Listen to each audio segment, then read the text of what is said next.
Hello everybody. I'm going to show you what my hand's blocking the camera. Hold on, let me mount this thing.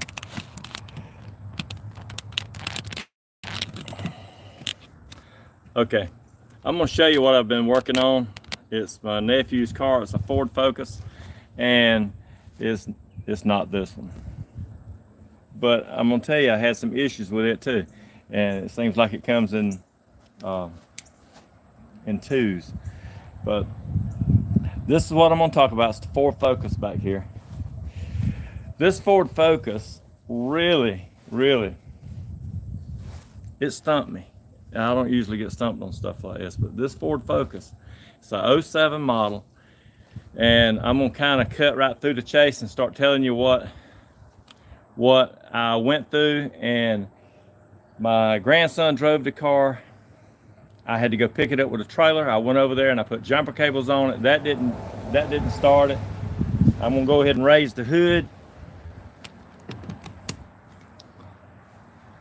And I'm gonna explain all the things, even some of the stuff that I went through on YouTube. But YouTube, I looked and looked everywhere, and I could not find exactly what YouTube was wanting to. They were talking about different things. It was just different people that had went through the story of you turned the key and it wouldn't do nothing. And that's what it was. You turn the key, it wouldn't do anything. So I'm gonna go through this right here, and I'm gonna try to explain to you what I found. And it's gonna be quick. It's gonna be a short video. So I just want to show you, just in case this can help somebody with the same type problem. All right. The first thing I done was I put jumper cables on it. It wouldn't do anything. I cleaned the terminals. It didn't do anything. I even cleaned these. See this right here? I cleaned these right here off. Nothing. So then I looked up on YouTube, and it said when they paint this car, they paint all the body and then they bolt this little old cable right here. You see it right here? Well, it turns and it goes right around, right in between this box. So you got to take this box right here off, and there's the cable right in here. So you take that off and you clean it. So you take you some sandpaper and you sand it and everything, make sure it's getting a good ground. I went back in there and I tried it. It didn't do anything. Still not a fix. I pulled the starter off of it. I said, well, hey, it must be the starter. Maybe it's the solenoid switch on it. So I take it to town. I get it rebuilt. That's another $110. Still, come back and put it on. Nothing. I even cleaned the ground down on the block with some sandpaper. It still didn't fix it. So then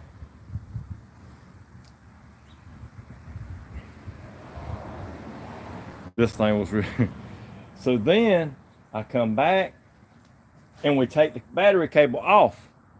Somebody said take the battery cable off, let it sit for an hour, and reset the computer. So we did that. Still nothing. So then what we done was we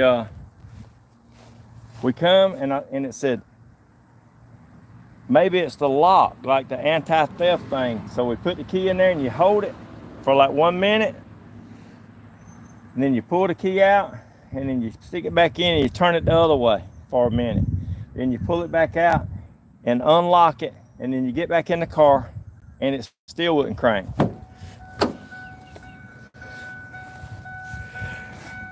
There's a fuse in here. We checked all the fuses.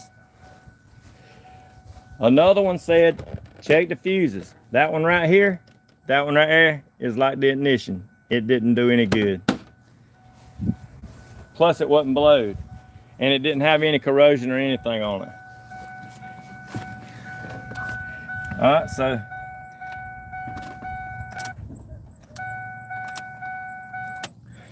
whenever we turn the key on, it would show right in here a lock.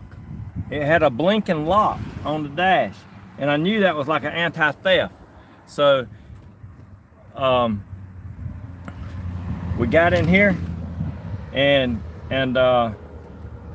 we looked up on YouTube, and it said what you do is you take the key and you turn it on for like 30 minutes and let it sit in the on position. Then you come back and you take it back out and it'll reset it, but it didn't.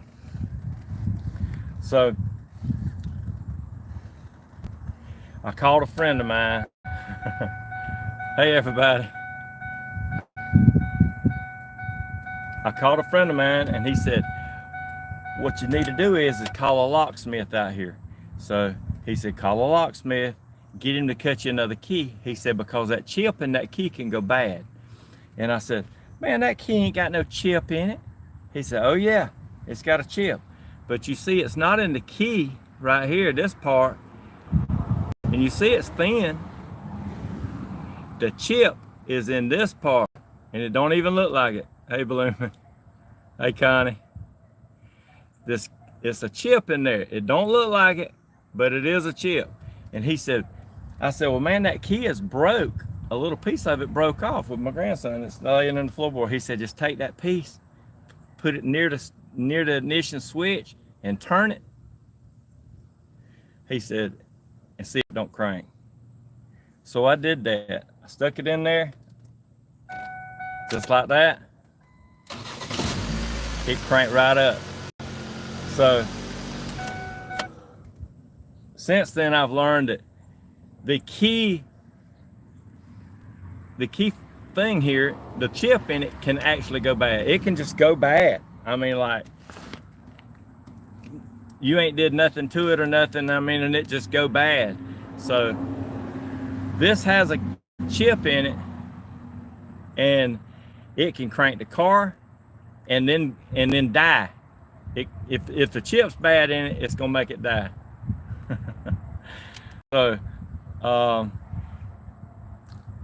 wanted everybody to know, because this was a fairly expensive little venue, you know, going through every hoop. It took me 2 weeks to figure it out. You know, and he drives a truck, and I wanted it fixed by the time he got home, but that didn't happen. The dealership said that I would have to replace the whole instrument cluster and the ignition switch. That was their fix. And there was no guarantee. But if they replaced all that, you know, I would have probably had it fixed, but it didn't need it. All I needed was to put that key, and you can look at that. You can look at that. I super glued all that back together. It was broken too, and I super glued it, kind of like welding it, and painted it back gray, so you can't really tell that it's too bad. But that was the problem. It's hot in Georgia, y'all. But if it helps somebody, I would really want to put it on here that you can change the starter, you can change the fuses, you can change all this stuff, and you can go over there and turn the lock, and you can do this and do that, and it still might not fix it. Now, with all that being said, a customer dropped this car right here off. I'm gonna make sure that thing's unlocked. A customer dropped this car off, and I'm out here in the hot sun, beating down. He dropped this car off to get the seat fixed in it, and I tried to move it, and it won't crank. I turned the key, it won't do anything. So I did take the battery cable off on this car and let it sit overnight, and then I went back and I put it back on, and then it cranks up and works fine. So that's just a little quick fix. That one wasn't quick. That Ford, that wasn't quick. But this one right here, it was pretty quick. So if it helps, I hope you can figure out what your problem is if you got one of these cars. And thank everybody for watching. I didn't want this video to be too long. So I'll catch y'all next time when we're doing some seat covers. Thanks.